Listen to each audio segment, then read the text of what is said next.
Hello, thank you for joining me. I am Maxwell Nnawuihe. Thank you. I'm going to read out something to you. The information we are receiving is not really encouraging, but God is still in control. God is in charge.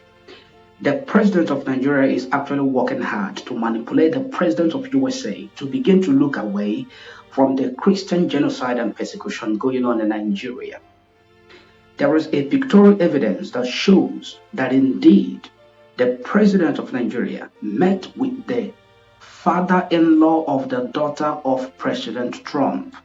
The father-in-law of the daughter of President Trump, Tiffany Trump, her father-in-law, who is also an advisor to President Trump on Arab and Middle Eastern affairs, and also who is at the U.S. Department of State, an advisor to President Trump for Africa at the U.S. Department of State.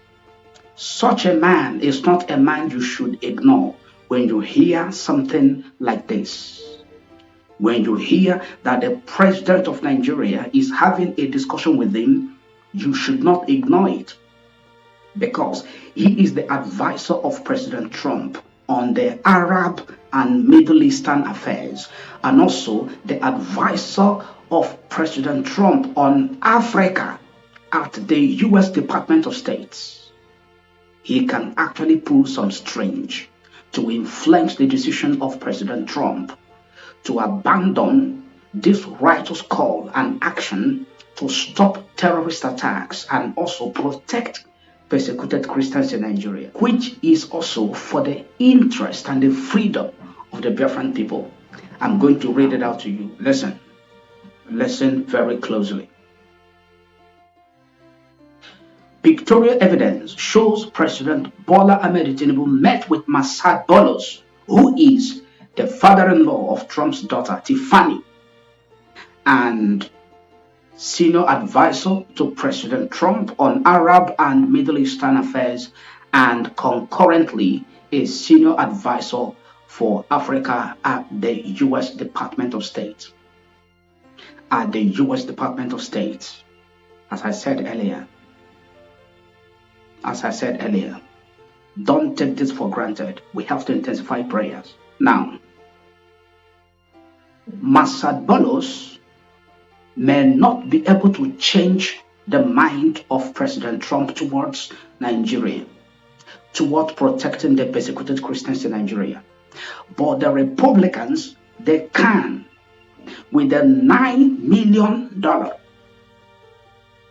Listen,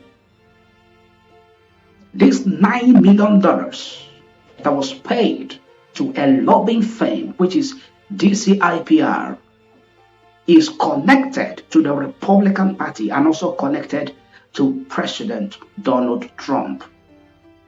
If the father-in-law and advisor cannot be able to influence him, do you know that the Republican Party can actually influence President Trump, because they gave him the ticket. They gave him the Republican Party flag to fly. The Republican Party can actually influence him. But with God on our side, as we consistently mount spiritual pressure and prayers from the altar of prayer, standing in the gap consistently, they shall not prevail. They shall not prevail. President Tinubu is spending about $9 million, all the work of Riley Moore, which he did with his team in Nigeria, all the truth-finding mission by Mike Arnold. Many of you know him. All the bills raised by Ted Cruz, the U.S. Senator that has been speaking for African Christians, persecuted Christians around the world, and the U.S. Congress over Christian killing, all of them wiped away with a $9 million lobby contract. Can you just imagine that? Think about it.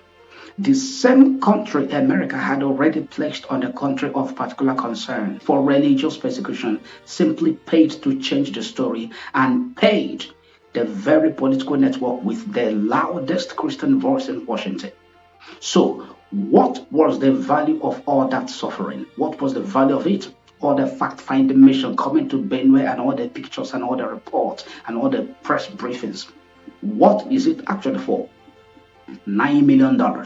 Just $9 million was the price of silence. Is it worth it? $9 million. A campaign linked to Donald Trump and Republican evangelical politics is now explaining why Nigeria is not what it was already officially declared to be. That is not diplomacy. That is image laundering at the expense of the voices of the victims of Christian persecution, the victims of Christian genocide in Nigeria. Image laundering at the expense of the downtrodden, God forbid. And this betrayal is not new. Anyone who understands geopolitics knows this. The West has always preferred an African in crisis because crisis makes countries cheap, desperate, and controllable. So when a Trump-linked firm is hired to correct the image of genocide, it speaks of betrayal and re-echoes the lessons that the West will always serve its own interests. Christians can die. Is that what it really means? Villages can burn. Is that what we're about to see? That is why no one should be surprised. But we cannot take this as a surprise. We will stand on our feet. We will stand to defend this very land. We will stand to speak for those that cannot speak for themselves. On the altar of prayer, we shall be so consistent, we will never relent until justice is served, until Nnamdi Kanu is released, until Biafra is free, until the persecuted Christians are free to serve their God without fear or favor. Like and share this video. I am God's servant, Maxwell. Nnawuihe. God bless you.